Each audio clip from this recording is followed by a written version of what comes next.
नमस्कार। घटना चक्र बुक वीडियो के इस शैक्षणिक मंच पर आपका स्वागत है। हमारा उद्देश्य है ज्ञान को सरल, स्पष्ट और सुलभ रूप में आप तक पहुंचाना। आइए आरंभ करते हैं अध्ययन और सफलता की इस यात्रा को। नमस्कार। आज हम एक बहुत ही दिलचस्प सफर पर निकलने वाले हैं। एक सफर हमारे देश के ब्लूप्रिंट को समझने का, जिसे हम भारत का संविधान कहते हैं। और ये सिर्फ कोई कानूनी किताब नहीं है, अरे ये तो हमारे पूरे देश की बनावट की चाबी है। तो सबसे बड़ा सवाल यही है ना, कि दुनिया के सबसे लंबे लिखे हुए संविधानों में से एक, इसे आखिर समझें तो समझें कैसे। ये कभी कभी एक भूल भुलैया जैसा लगता है, लेकिन इसका राज, इसका सीक्रेट, इसकी बहुत ही ऑर्गेनाइज्ड बनावट में छिपा है। और आज हम सब मिलके उसी बनावट का ताला खोलने वाले हैं। तो ये है हमारा आज का रोड मैप। हम सबसे पहले संविधान के ढांचे को देखेंगे, फिर शासन की नींव को समझेंगे, केंद्र और राज्यों के बीच क्या रिश्ता है उस पर नजर डालेंगे। इसके बाद कुछ बहुत जरूरी प्रक्रियाओं को जानेंगे और आखिर में अनुसूचियों यानी शेड्यूल्स का क्या महत्व है ये समझेंगे। तो चलिए शुरू करते हैं। सबसे पहले इसका ढांचा। अब इसे समझने का सबसे आसान तरीका क्या हो सकता है? इसे एक किताब की तरह सोचकर देखिए। हाँ, तो यहाँ बात बहुत इंटरेस्टिंग हो जाती है। हमारे संविधान में जो भाग हैं यानी पार्ट्स, वो बिल्कुल किसी किताब के चैप्टर्स की तरह हैं। मेन चैप्टर्स जिनमें सारे बड़े बड़े सिद्धांत और नियम लिखे हैं। और फिर हैं अनुसूचियां यानी शेड्यूल्स। ये क्या हैं? ये उस किताब के सबसे आखिर में दिए गए अपेंडिसेस की तरह हैं। मतलब वो सारी जरूरी लिस्ट और डिटेल्स जो उन नियमों को असल में लागू करने के लिए चाहिए, वो सब यहीं मिलती हैं। ठीक है, तो अब ये देखते हैं कि ये किताब हमारे शासन की नींव कैसे रखती है। देखिए, हमारा संविधान ये शासन को एकदम ग्रास रूट्स लेवल यानी जमीनी स्तर से बनाता है। इसकी ताकत सीधे लोगों से आती है। और ये चीज हमें सबसे साफ कहां दिखती है? भाग 9 और भाग 9A में। भाग 9 बात करता है पंचायतों की, मतलब गांवों में लोकल गवर्नेंस की। और भाग 9A बात करता है नगर पालिकाओं की, यानी शहरों में लोकल गवर्नेंस की। ये वो चीज है जो हमारी रोज की जिंदगी से सीधे सीधे जुड़ी है। अगर हम भाग 9 को देखें तो इसमें पंचायतों का एक 3 टियर सिस्टम है। सबसे पहले गांव के लेवल पर, फिर ब्लॉक यानी इंटरमीडिएट लेवल पर, और फिर जिला लेवल पर। ये एक बेहतरीन उदाहरण है कि कैसे शासन को हर दरवाजे तक पहुंचाया जाता है।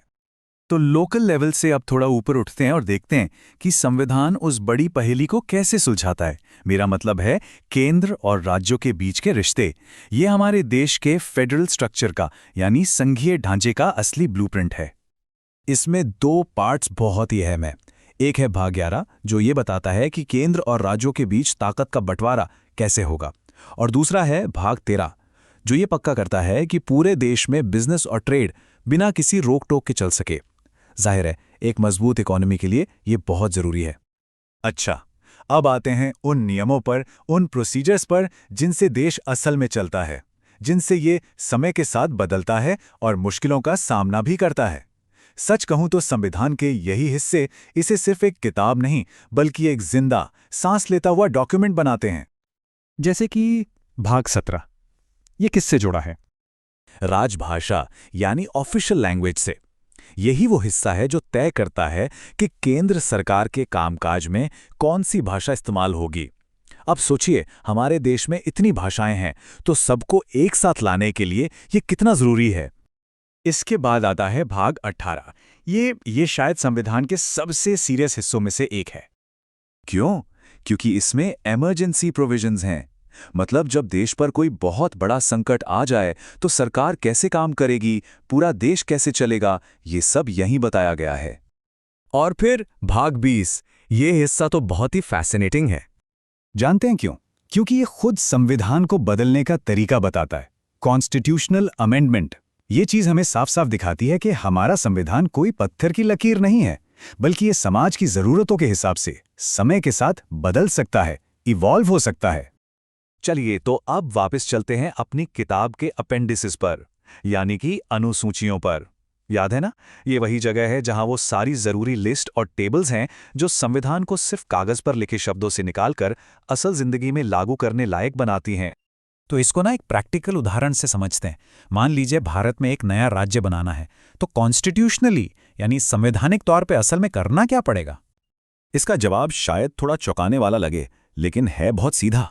संविधान की पहली अनुसूची यानी फर्स्ट शेड्यूल में बदलाव करना ही होगा। इसके बिना ये हो ही नहीं सकता, ये मैंडेटरी है। और ऐसा क्यों? क्योंकि पहली अनुसूची एक तरह से भारत का ऑफिशियल ज्योग्राफिकल मैप है। इसमें हमारे सारे राज्यों और केंद्र शासित प्रदेशों के नाम और उनकी सीमाओं की पूरी लिस्ट है। तो जाहिर है, जब भी कोई नया राज्य बनेगा या किसी राज्य की सीमा बदलेगी तो इस लिस्ट को अपडेट करना तो पड़ेगा ही। तो पहली अनुसूची तो हो गई, जो देश का भौगोलिक नक्शा तय करती है। लेकिन एक और अनुसूची है जो राजनीतिक ताकत का नक्शा तय करती है। वो है चौथी अनुसूची। ये क्या करती है? ये बताती है कि किस राज्य को राज्यसभा में कितनी सीटें मिलेंगी। और देखिए, ये चौथी अनुसूची बहुत बहुत जरूरी है, क्योंकि राज्यसभा की सीटें सीधे सीधे तय करती हैं कि संसद के अपर हाउस में किसी राज्य की आवाज कितनी बुलंद होगी, उसकी ताकत कितनी होगी।